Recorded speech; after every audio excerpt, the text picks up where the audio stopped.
नमस्कार दोस्तों, मैं सीए मनोज जैन। इस वीडियो में हम लोग देखेंगे कि जीएसटी 3B जो चेंजेस हुए हैं उसका अकाउंटिंग ट्रीटमेंट भी कैसे चेंज हो रहा है और साथ ही साथ उस इंफॉर्मेशन को पुराने जीएसटी 3B में कैसे प्रेजेंट करते थे और नए जीएसटी 3B में कैसे प्रेजेंट करेंगे, क्या चेंजेस होंगे, दोनों का कंपैरिजन करेंगे। अगर हमें जीएसटी 3B समझना है एज पर न्यू चेंजेस तो हम सिंपल वर्ड में समझ सकते हैं। टेबल 3.1 में कोई चेंज नहीं हुआ है। जैसे इंफॉर्मेशन हम देते आते थे outward supply along with RCM की लाइबिलिटी की डिटेल वो हमें देनी है। 3.1.1 एक एडिशनल आई है जो specific e commerce transaction operator के ऊपर एप्लीकेबल होती है और वो भी कौन से ट्रांजेक्शन जो 9(5) में कवर है, जिसमें ई कॉमर्स ऑपरेटर को आईसीएम में टैक्स लाइबिलिटी पे करनी पड़ती है। यहाँ पर कौन से वो ट्रांजेक्शन हो सकते हैं, जैसे हाउस कीपिंग हुआ, ट्रांसपोर्टेशन हुआ या आपका रेस्टोरेंट सर्विस हुआ। 3.2 टैक्स कैलकुलेशन में काम नहीं आती है, ये 3.1 का ही एक सबसेट है। ये बेसिकली क्या होता है कि गवर्नमेंट जब टैक्स कलेक्ट करती है तो उसे डिफरेंट डिफरेंट स्टेट्स में डिस्ट्रीब्यूट करती है। तो बस गवर्नमेंट को यही चाहिए कि इंटर स्टेट सप्लाई का अगर आपने अनरजिस्टर्ड कंपोजिशन या एच यूआईएन होल्डर के साथ में कोई ट्रांजेक्शन किया है तो उसकी डिटेल प्लेस ऑफ सप्लाई के साथ में आप दे दीजिए। टेबल 4 स्टार्ट होती है आईटीसी की। 4A जो है बेसिकली आपका जीएसटी 2B से ऑटो पॉपुलेट होती है, बस इसमें आरसीएम की आईटीसी आपको पंच करनी पड़ती है। अगर मैं हेडवाइज बात करूँ तो इंपोर्ट ऑफ गुड्स, आपका ISD, all other I ITC और आरसीएम की कोई अगर आईटीसी है वो इंपोर्ट ऑफ सर्विस से रिलेटेड ट्रांजेक्शन आपको खुद को फिल करने पड़ते हैं। फिर आपको ये बताना पड़ता है कि इसमें से कितनी आईटीसी रिवर्स होती है। बेसिकली जीएसटी 3B के चेंजेस होने से पहले कुछ लोग इसमें बताते थे, कुछ नहीं बताते थे। सबका जो रिवर्सल का मेथोडोलॉजी था, प्रेजेंट करने का तरीका था जीएसटी 3B में, वो डिफरेंट था। तो इसी को स्ट्रीमलाइन किया गया है as per new GST 3B changes.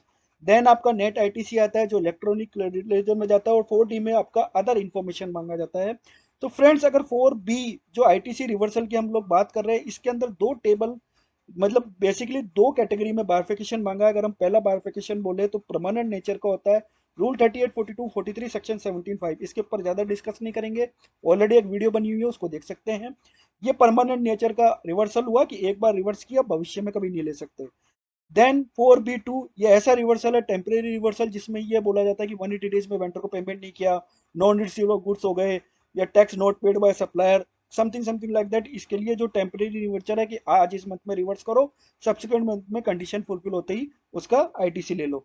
Friends, ये बात हो गई न्यू चेंजेस। अब हम देखते हैं कि अकाउंटिंग एंट्रीज में क्या चेंजेस आए हैं। तो अकाउंटिंग एंट्रीज के लिए हम सिंपल बोलते हैं कि एक एसएससी है, उसके जीएसटीआर 2B में में 18,000 रुपीज का आईटीसी रिफ्लेक्ट हो रहा है। फॉर एग्जाम्पल, अकाउंटिंग एंट्रीज हम करने जाते हैं तो वो जो 18,000 रुपीज का आईटीसी रिफ्लेक्ट हो रहा है उसकी इनवॉइस वैल्यू 1 लाख रुपए, जीएसटी अमाउंट 18,000 है।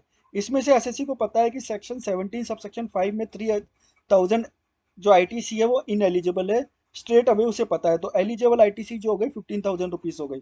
अगर मैं बात करूं बिफोर जीएसटी 3B चेंजेस तो इसकी अकाउंटिंग कुछ इस तरीके से होती है। परचेस अकाउंट डीआर में 1,03,000 रुपए, क्योंकि 3,000 रुपए की आईटीसी पहले से ही पता है। फिर होती है IGST account DR 15,000 rupees, IGST इतना मिल रहा है और वेंडर के नाम पे 1,18,000 रुपए का अमाउंट खड़ा हो जाता है। फ्रेंड्स, इसको अगर मैं बोलूं तो पुराने वाले जीएसटी 3B में हम लोग कैसे दिखाते थे इसको, हम पुराने वाले जीएसटी 3B में क्या होता था कि जो ऑल अदर आईटीसी अमाउंट है यहाँ पे 18,000 रुपीज की जगह हम मैनुअली पंच कर देते थे 15,000 रुपीज। और कुछ लोग जो है इसको ineligible ITC as per section 17(5) जो कि किसी भी कैलकुलेशन का पार्ट नहीं बनता है, वो 3,000 रुपीज यहाँ पर अलग से दिखा दिया जाता था। फ्रेंड्स, ये मोस्टली हम लोग ऐसा करते थे कि ऑल अदर आईटीसी को 15,000 रुपीज दिखा देते इंस्टीट्यूट ऑफ 18,000। लेकिन जैसे जीएसटी 3B में चेंजेस हुए हैं, ध्यान रखना है फ्रेंड्स, अब आपको जो ये 3,000 रुपीज जो हमने परचेज की कॉस्ट में ऐड कर दिया है, आफ्टर जीएसटी 3B चेंजेस होने के बाद में आपको 1 लाख रुपए से ही परचेज को बुक करना है, 18,000 रुपीज से आईजीएसटी बुक करना है, 1,18,000 रुपीज से जो है आपका वेंडर खड़ा होगा। अब आप बोलोगे कि इसमें से 3,000 रुपीज तो मैं एलिजिबल ही नहीं हूँ। बिल्कुल करेक्ट है, 3,000 रुपीज आप एलिजिबल नहीं हो, लेकिन जो जीएसटी 3B आई है नहीं, उसके अंदर क्या बोला है कि जो 18,000 रुपीज है ऑल अदर आईटीसी ये इंटेक्ट रहेगा। इसके रिवर्सल के लिए हर एक रिवर्सल के लिए अब एक स्पेसिफिक एंट्री दे दी गई है। तो जो रिवर्सल 3,000 रुपीज अब हमें करना है 4B1, जो कि पहले सेक्शन 17(5) कैलकुलेशन का पार्ट नहीं बनता था, अब वो पार्ट बना दिया गया है। और जो ये 3,000 रुपीज है इसको आपको अलग से दिखाना है। All other ITC 18,000 rupees intact रहेगा, 3,000 रुपीज अलग से दिखाना है। इसकी वजह से ही आपकी अकाउंटिंग एंट्री 1,18,000 1,18,000 रहेगी। फिर आपको एक और रिवर्सल एंट्री पास करनी पड़ेगी, बिकॉज क्योंकि हमें पता है कि 15,000 रुपीज ही हम एलिजिबल हैं आईटीसी क्लेम करने के लिए। तो आपको ineligible ITC section 17 subsection 5 के नाम से एक लेजर ओपन करना पड़ेगा। आप इसे कुछ भी नाम दे सकते हैं, लेकिन अच्छा यही रहेगा कि स्पेसिफिक नाम दें। और इन एलिजिबल आईटीसी सेक्शन 17(5) को अकाउंट को डीआर करना है, और जो ये आईजीएसटी में हमने 18,000 दिखा रखा था उसको हमको क्रेडिट करना है। तो नेट और नेट हमारी एंट्री जो रहेगी एलिजिबल आईटीसी की आईजीएसटी के अंदर वो 15,000 रुपीज ही आएगी, लेकिन हमारे को अकाउंटिंग एंट्रीज जो करना है उसका वे मेथड चेंज हो जाएगा। अगर हम यहाँ पर 15,000 रुपीज कर देते हैं तो फ्रेंड्स होगा क्या कि यहाँ पर जब मैं जीएसटीआर 3B के 4A में जाऊंगा तो मुझे 18,000 दिखेगा, तो वो 3,000 रुपीज का गैप दिखेगा। और हो सकता है कि ऑडिटर भी आपसे क्वेश्चन करे। तो इससे बेटर यही है कि आप पहले आईजीएसटी में 18,000 रुपीज डालो और फिर बाद में उसको रिवर्स करो। बिकॉज जब भी आप आईजीएसटी का लेजर अपने सिस्टम से डाउनलोड करेंगे तो उसमें 18,000 ही आएगा, नेट में हमेशा आपको 15,000 रुपीज ही दिखेगा। तो अकाउंटिंग एंट्रीज आप पास करते चले बैक टू बैक, जिससे कि आपका क्या होगा इस केस में, books of accounts match, GSTR 2B match, और आपका ऑल अदर आईटीसी मैच। तो ये आपका न्यू जीएसटीआर 3B आने के बाद में अकाउंटिंग एंट्री चेंज होगा। इसके साथ साथ जैसे एलिजिबल जो होता है रूल 42 43 के अकॉर्डिंगली भी हमें कुछ इन एलिजिबल आईटीसी की कैलकुलेशन करनी पड़ती है। अब ये इनवॉइस लेवल पर तो होती नहीं है।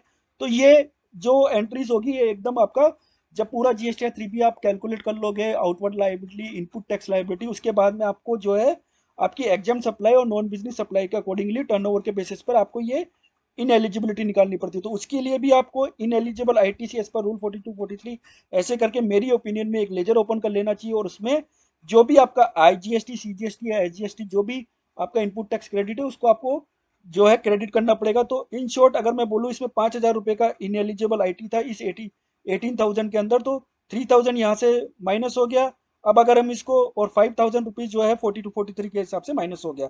अब अगर इसको हम ओल्ड में और न्यू में देखें तो ओल्ड आईटीसी में भी आपका स्पेसिफिक रिवर्सल के लिए 42 43 था, जिसको लोग बाग दिखाते नहीं थे, था ये, लेकिन तब तक आपको ये कुछ लोग दिखाते थे, कुछ लोग नहीं दिखाते थे, कुछ लोग ऑल अदर आईटीसी में इसको 10,000 रुपीज कर देते थे कि मेरी जो नेट आईटीसी है वो 10,000 है, और यहाँ पर रिवर्सल का अमाउंट नहीं दिखाते थे। बट फ्रेंड्स अब आपको ध्यान रखना है, स्पेसिफिकली आपको यहाँ पे 18,000 दिखाना है, और अगर 42 43 की रिवर्सल है उसको भी आपको दिखाना है, 17 सबसेक्शन 5 का रिवर्सल है उसको भी आपको दिखाना है। नेट आईटीसी आज भी 10,000 आएगी, पहले भी 10,000 थी, बस प्रेजेंटेशन का तरीका बदल गया है। पहले यूजर जो है एसएससी जो है रिवर्सल दिखाते थे, नहीं दिखाते थे, और यहाँ पर अब जो है आपको रिवर्सल दिखाना ही है, ये मैंडेट हो गया है। इसी की वजह से आपका क्या है अकाउंटिंग एंट्रीज में चेंज आ गया है। फ्रेंड्स अगर हम बात करें इनवॉइस रिसीव नहीं हुई, सपोज करो इस तो 18,000 आईटीसी जो आ रही है इसमें से 3,000 रुपए की इन्वॉइसेस है जो हम नेक्स्ट मंथ में बुक करेंगे, तो हमारा जीआरएन ही नहीं मिला होगा, तो हमारे बुक्स ऑफ अकाउंट्स में वो आएगी नहीं, तो यह एंट्री 3,000 रुपीज आपकी खड़ी रहेगी। इसको आपको टेम्परेरी रिवर्सल में दिखाना है, जो अभी हमने बात किया था टेम्परेरी रिवर्सल के लिए, इसको आपको यहाँ पर दिखाना है टेम्परेरी रिवर्सल के अंदर।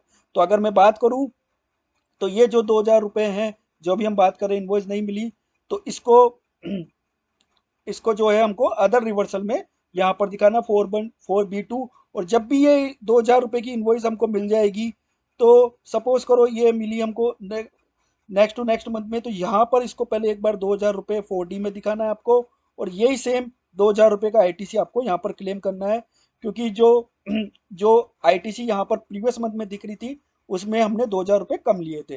तो फ्रेंड्स इस तरीके से आपको ये ध्यान रखना है। इसी प्रकार से non payment of vendor 180 days में अगर आपने पेमेंट नहीं किया वेंडर को, तो आपको आईटीसी रिवर्सल करनी होगी। उस केस में भी आपको जो न्यू जीएसटीआर 3B है उसके हिसाब से इस आईटीसी को अदर्स में दिखाना है। यहाँ पर आपको सपोज करो 20,000 रुपये की आईटीसी रिवर्सल करनी है, और जब भी पेमेंट कर दोगे तो अगेन 4D1 में यहाँ पर 20,000 रुपये आपका आएगा, और ऑल अदर आईटीसी के अंदर वापस से वो 20,000 रुपये अपना क्लेम हो जाएगा। तो फ्रेंड्स इस तरीके से आपको जो है ये चेंजेस के अकॉर्डिंगली जीएसटीआर 3B में न्यू जीएसटीआर 3B में आपको दिखाना है, और आपकी अकाउंटिंग एंट्री भी चेंज होगी। अब यहाँ पर जो नॉन पेमेंट ऑफ वेंडर इसमें ध्यान रखिए कि हो सकता है कि आपकी पर्टिकुलर मतलब आपके आईटीसी लेजर में कोई बैलेंस ही नहीं हो, तो इसके लिए हो सकता है कि आपको आउटपुट टैक्स लाइबिलिटी का हिट करना पड़े, जो आपकी लाइबिलिटी है वो क्रिएट करने के लिए, तो अकॉर्डिंगली ये एंट्रीज आपको देखनी पड़ेगी। तो फ्रेंड्स न्यू जीएसटीआर 3B के चेंजेस आने के बाद में जितना इम्पैक्ट प्रेजेंटेशन में हुआ है जीएसटीआर 3B में दिखाने में, उतनी उससे कई गुना ज़्यादा इम्पैक्ट आपके अकाउंटिंग एंट्रीज में हुआ है। दिखने में ये बहुत इजी लग रहे हैं, लेकिन